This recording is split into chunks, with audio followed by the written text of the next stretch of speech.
If you're a Christian and you're wondering which business to start, how to start it, what things you need to have in place before you get started as an entrepreneur, I made this video for you. My wife and I, in our first business, we chose coaching as a model. I'm going to tell you why we chose that, why it's an amazing first model for most people that have had some sort of experience with God or have gone on a journey where they've overcome certain things within their lives. I'm going to walk you through the model and how we did that, and how over really the course of a 4-year period, really 2 years, we were able to get to a $5 million a year run rate. So from the end of 2018, we started our business, and by 2020, we were actually already doing $500,000 a month. I'm going to show you how we did that ethically and without losing our heart and soul and connection to God in the process. And so watch this video if you want to know how you can do this for yourself. Stepping into entrepreneurship can feel like a really daunting feat for a lot of people, because a lot of people think it's like hitting the lottery, or someone comes up with this crazy idea that just makes it, or they find this perfect stock that makes them tons of money, or they have the inside scoop, or they just had a lot of money to begin with and that's how they're able to produce more, or they had the right mentor and so they were able to succeed. And I think we're all looking for these justifications for our own inadequacies. We're trying to find out how to get out of our potential by creating a narrative that other people just have something that we don't have or never will have, instead of seeing something like entrepreneurship as something that actually involves and it requires our own development of skills and character. Entrepreneurship has been something that I truly believe has grown me like no other thing within my life besides my relationship with Jesus. But those aren't two separate things. I didn't just stop being a Christian and stop being a son to a good father when I started a business. I actually decided to invite him into every aspect of it. Does that mean that I've done every single thing perfectly within our business and inside of relationship with God? No, I've had to learn so many different things, the easy way and the hard way. I've had to learn from corrections that he's given to me in my spirit, and I've had to learn by utterly failing and losing different things. But ultimately, even though we find different painful moments and explosions within our lives and destructive things that we experience, God never abandons us to those things. The truth is, he allows us to experience certain consequences so that we can learn from them. But he's also such a strong redeemer. And I think so many people look at entrepreneurship and making money, and they look at it through an orphan lens, like they're going to be orphaned in the process. And they're so scared of, finding a love for money or getting lost and all this different stuff, or they're scared of failure, they're scared of losing everything. There's just all this fear that enters into this environment. And honestly, I had a ton of those same fears. I was terrified. I had so much addiction to certainty and control before stepping into business. And I believe that God has really used my relationship inside of business to free me from my God of certainty and my addiction to control. My wife and I, when we started our business in 2018, it wasn't just out of nowhere. And we didn't just start coaching because we're like, that's a great idea. Lots of people need emotional or mental health. We should start a coaching business. It really was birthed out of our own experiences, and it was birthed out of our own vision for our lives. A lot of you guys may not know this about me, and for those of you that are new to this channel, for me, I had an extensive experience of going through ministry school, of going through different leadership schools, lots of conferences. I was going after personal development and health, really was studying ministry, had studied a lot of different theologies. By the time I was done with ministry school, I had done, I think, something like 15 or 16 ministry trips. I had co-led a trip to Costa Rica with 32 students. I went to South Africa a couple times. And then towards the end of ministry school, I actually started getting burnt out. My heart started turning off. And what I didn't realize was that I was saying yes to all these different ministry opportunities at the cost of my own heart and soul. I was saying yes to things that my heart wasn't fully engaged with, but I had different belief systems, beliefs like a good Christian or a good son to God will say yes to every ministry opportunity. I also had beliefs that you have to say yes to good things all the time. I didn't know that there was a decision-making process where I'd have boundaries to protect my heart. I also had all these beliefs that I could never be burnt out. I honestly thought I was invincible, and so I functioned that way. And I didn't realize that I was stomping on my heart in the process of saying yes to all these different great ministry opportunities, to love people, to experience God's goodness on the earth. My heart turned off. I went to Costa Rica, led these students, and while I was there, I was seeing people get saved. I saw a few people get healed while we were there, and I couldn't feel it. I couldn't connect with it. I was so dissociated to all these great things that were happening. And so when I got back, I just kept finding myself more and more jaded towards God, towards Christians. I felt like whenever I would share vulnerably how much pain I was feeling, what I was going through, Christians would start talking at me, and it wasn't safe. And I experienced a huge lack of safety, and I just started walling up over and over and over again. And I didn't know how to connect with God, and that scared me. And I got to this point where I wanted a healthy marriage, healthy family someday, but I was scared that I would never find that. And so I started working with a coach and a consultant, a life coach. And this specific person I had heard really great things about. And when I got there, he was the person that I least expected, this type of person. You know, he kind of cussed a little bit. At the time, I was like really triggered and annoyed at stuff like that. But he said certain things that really helped my heart get set free. And he had such a beautiful, unique relationship with God that I really revered. As I worked with this guy, I met with him twice a week, every week for 2 years, and then every week after that for another couple years. And then after that, I had worked with counselors, psychologists, psychiatrists. Like my wife, when we got married, eventually, we had gone to this EMDR retreat, which was 6 to 8 hours a day for an entire week that we worked on our marriage. I mean, we had gone through so many different hours. I think at this point in my life, I've gone through over 500 hours of personal coaching, counseling, and therapy. And at this point in our business, we've obviously coached over 5,000 clients. But at that time, I didn't realize that God was preparing me for a season to give it away. I had only ever thought, man, I really want to be free. I want to experience God's love. I want to know what it's like to be connected to myself, connected to God, and connected to true, authentic love for people. I didn't want to function from a people-pleasing spirit anymore. I didn't want to have the fear of man anymore. I didn't want to have these addictions and these coping mechanisms that I had, these things that kept me controlled inside and outside. And when I found freedom, guess what? I noticed other people around me started really craving that. People started coming up to me asking why things were so different. They were wondering how I was able to have such strong, honest confrontations with people out of love and doing it gently. There were so many people that were locked in people pleasing, and they were wondering, how do I have this conversation with a friend? How do I talk to my mom about this? How do I, I'm realizing I'm avoiding this person. Can you help me set the record straight? We were having all these amazing experiences, and I never once thought, this is something that I could turn into a business. I was so scared of this becoming something that I charged for, because my beliefs were if you charge for something, you sold out. And I had to really take a look at that belief system. And over the years, while I was going through all that healing, I was doing sales for multiple companies. I had learned from this guy. I watched him grow his company up to 160 employees over the course of 2 years. And I learned a lot about marketing and sales and company structuring. And it was a really cool experience. And I'd worked for probably 6 or 7 entrepreneurs at that point, all while I was on this inner healing journey. Well, I didn't know that I was being brought to this crossroads to learn how to bring that same sort of impact at a large scale to other people.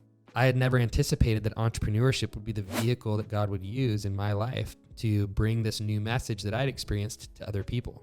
I met with another Christian entrepreneur friend of mine. I'll never forget this conversation. I was like, okay, so I want to start a business at some point, and I'm trying to figure out what type of business do I start. He asked me this very simple question. He's like, if you were to wage war against one thing on the earth the rest of your life, what would that be? And I immediately told him, I was like, shame and self-hatred. And he's like, why?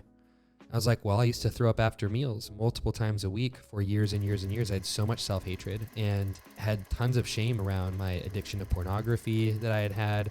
I had so much shame, always feeling like I was a problem child, like I needed to be fixed. I always felt like there was something wrong with me.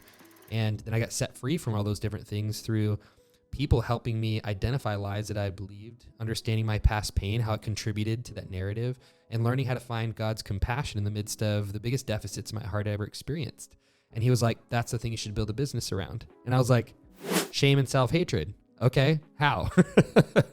And he was like, well, why don't you build some sort of coaching or consulting thing around it?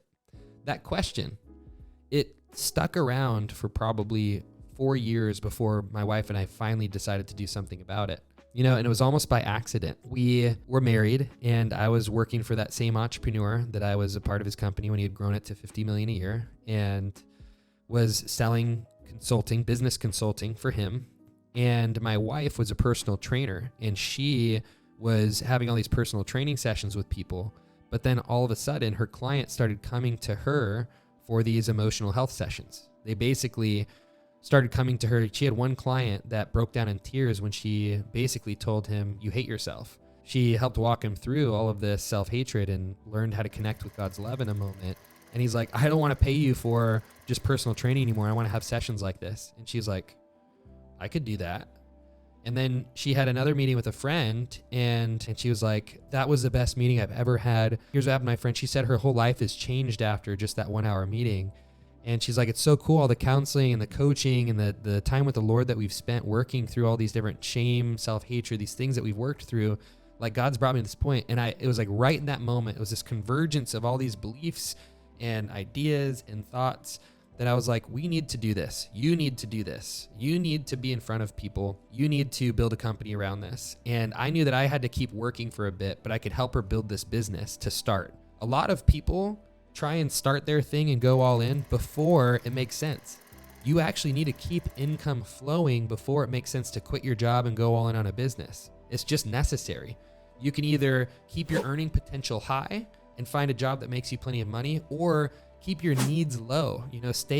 Have a really inexpensive rent, bring down your eating budget, bring down your expenses so that you can float while you're building this business without really having to have your back against the wall. The other thing that we did at that point was we got a coach. Even though I'd learned so much in marketing and sales from all these different people that I'd learned from, my 15,000 sales calls that I'd taken over the course of my sales career, we still got a coach because I wanted to learn what's a roadmap and a structure that we can build around this coaching platform. And so we learned that. And I did several courses. I went through multiple coaches that taught people how to build coaching businesses, one-on-one and in courses and group coaching. And over the course of a year, after building this one-on-one business in 8 months, it was full-time. My wife was making $200 an hour. Right at that point, we did a retreat with all of her clients. And then at that point, we had scaled to like $30,000 a month, where we had this hybrid program between a course and group coaching and community. And when we had built that, Sammy and I were doing all of the sales, we were doing all of the marketing, all of the coaching, and we really built it that way. But we never lost connection with God in the process and asking him questions and finding out how to charge people. Here's how we knew it was okay to charge people for what we were doing. We had given away our program for free to like 3 or 4 different people that were just in need. They couldn't financially afford it, and we felt so much compassion and empathy. And anytime we saw somebody in that situation, we'd be like, just take the program for free. I just want you to get in this. You need it. You need to work through this stuff. You have so much codependency. It's costing you every relationship that you have. Not one of those people actually did the work. What I learned was people don't pay attention unless they pay. And people that pay attention. We need to have skin in the game. There are so many instances where even Jesus talks about that. There's a scripture that says, where your treasure is, there your heart will be also. There just happens to be this principle that where we put the things that matter to us, show us what actually matters to us.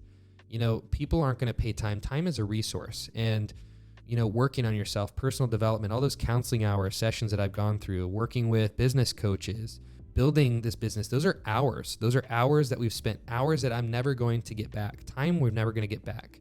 That's a resource, a precious resource, arguably way more valuable than money. For a lot of you guys, your time isn't as valuable as your money because we're constantly trying to find that job that pays us more.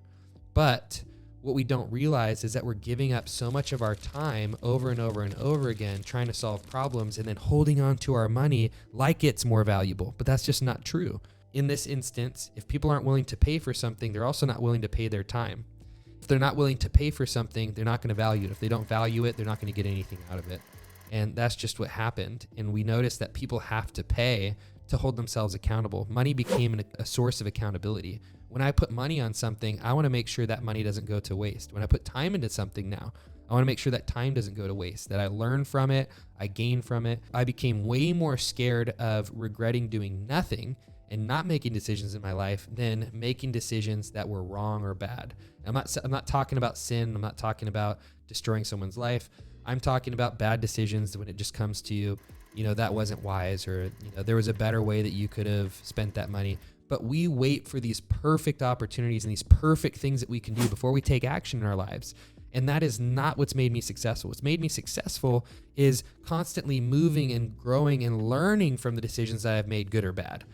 It is necessary for people to have skin in the game. It's necessary for you to have skin in the game. Okay, here are a few things that I want you to take from this. One, you have to take action with something, right?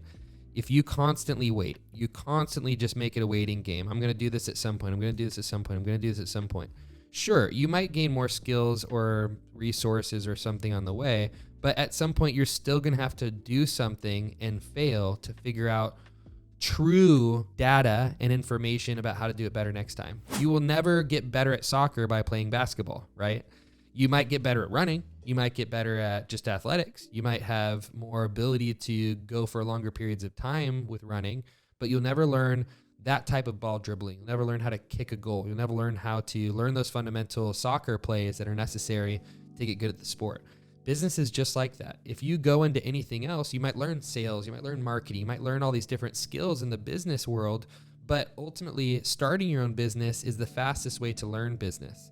That doesn't mean you have to be perfect at it. It doesn't mean that you're not going to fail. You probably will. Another thing you can learn from this is to get mentorship. Don't do this alone.